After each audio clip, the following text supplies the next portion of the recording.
ചൂരൽമല ദുരന്തത്തിൽ നിന്നും മൃതദേഹങ്ങൾ ഒലിച്ചു വന്ന ഈ ചാലിയാർ പുഴയുടെ തീരത്ത് നിന്ന് നോക്കിയാൽ അങ്ങ് ദൂരെ ഈ കാണുന്നതാണ് 5 വർഷങ്ങൾക്ക് മുന്നേ നമ്മളൊന്നും മറന്നിട്ടില്ലാത്ത കവളപ്പാറ മണ്ണിടിഞ്ഞ സ്ഥലം. ഇന്നും ഒരു തീരാവേദനയായിട്ട് നമ്മുടെ എല്ലാവരുടെയും മനസ്സിൽ കുടികൊള്ളുന്ന ആ ഒരു സ്ഥലം. തൊട്ടടുത്തൊന്ന് പോയി കാണാം. വഴിയോരത്തെങ്ങും വാനം മുട്ടെ നിൽക്കുന്ന മലയോരങ്ങളും അവയെ പ്രണയിച്ചുകൊണ്ടുള്ള കാർമേഘങ്ങളും. 5 വർഷങ്ങൾക്ക് മുന്നേ ഏതോ ഒരു കുഞ്ഞിൻ്റെ വലിയ സ്വപ്നങ്ങളായിരുന്നു ഇതെല്ലാം. ഈ നീർച്ചാല് പോലെ ഒഴുകുന്നത് അന്ന് ആ ദുരന്തം സംഭവിച്ച ആ സ്പോട്ടിൽ നിന്നും ഒഴുകുന്ന, അതായത് വരുന്ന വെള്ളമാണ് ഈ കാണുന്നത്. ഞാൻ ഈ കയറി പോകുന്നത് ഒരുപക്ഷെ അന്ന് മരിച്ച ആരുടെയോ ദേഹത്തൂടെ ആയിരിക്കാം.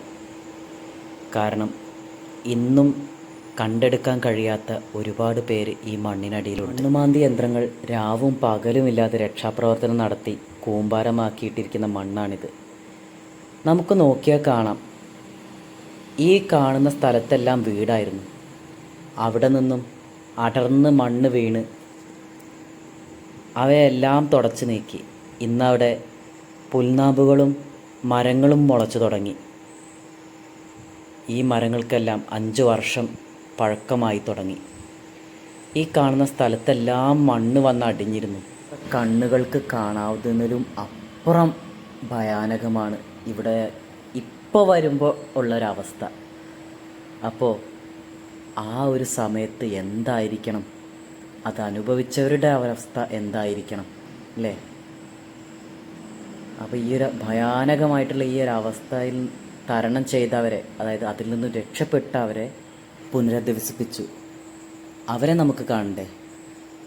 നമുക്കതും കാണാം. അതിനു മുന്നേ ഞാനൊരു കാര്യം പറയാം. ഈ വീഡിയോ ഞാനൊരു അപ്രതീക്ഷിതമായിട്ട് എടുത്തതാണ്. അതായത് ട്രൈബൽ വിഭാഗത്തിൽപ്പെട്ട കൊച്ചു കുട്ടികൾക്ക്, അതായത് ഓരോ ഊരുകൾക്ക് വേണ്ടിയിട്ട് സിനിമയെക്കുറിച്ച് ഒരു ക്ലാസ്, അതായത് എങ്ങനെ സിനിമ ചെയ്യാം എന്നുള്ളതിനെക്കുറിച്ചുള്ള ക്ലാസ് കൊടുക്കാൻ, അവർക്കൊരു ഡോക്യുമെൻ്ററി എങ്ങനെ ചെയ്യാം, അവരെ മുന്നോട്ട് കൊണ്ടുവരാൻ വേണ്ടിയിട്ട് ഗവൺമെൻറ് നടത്തുന്ന ഓരോ പദ്ധതികളുണ്ട്. അപ്പോൾ അതിലേക്ക് വേണ്ടിയിട്ട് ഒരു ക്ലാസ് എടുക്കാൻ വേണ്ടിയിട്ട് വന്നതായിരുന്നു ഞാൻ. അപ്പോൾ മൊബൈലിൽ പകർത്തിയ ചിത്രമാണ്. ആ പൊട്ടിയ ഭാഗത്തു നിന്ന് ഇപ്പോഴും നല്ലപോലെ വെള്ളം താഴേക്ക് ഒരു അരുവി പോലെ തന്നെ വരുന്നുണ്ട്. കാഴ്ചകളെല്ലാം കണ്ട് നിങ്ങളും മടങ്ങുകയാണോ എന്നുള്ളൊരു ചോദ്യം മാത്രം ബാക്കിയായതിൻ്റെ ഒരു ഉദാഹരണമാണ് ഈ ചതുപ്പിൽ നമ്മുടെ വണ്ടിയും കുടുങ്ങിയത്. എന്നെ അത്ഭുതപ്പെടുത്തിയ ഒരു കാഴ്ച എന്ന് പറഞ്ഞാൽ ഇതൊന്നുമല്ല.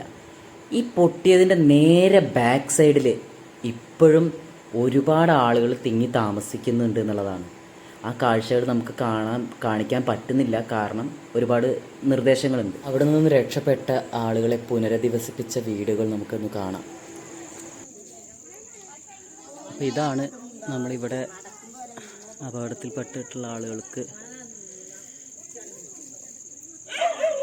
വെച്ചു കൊടുത്തിട്ടുള്ള വീടുകൾ. കുറച്ചധികം മോളിക്കുണ്ട്.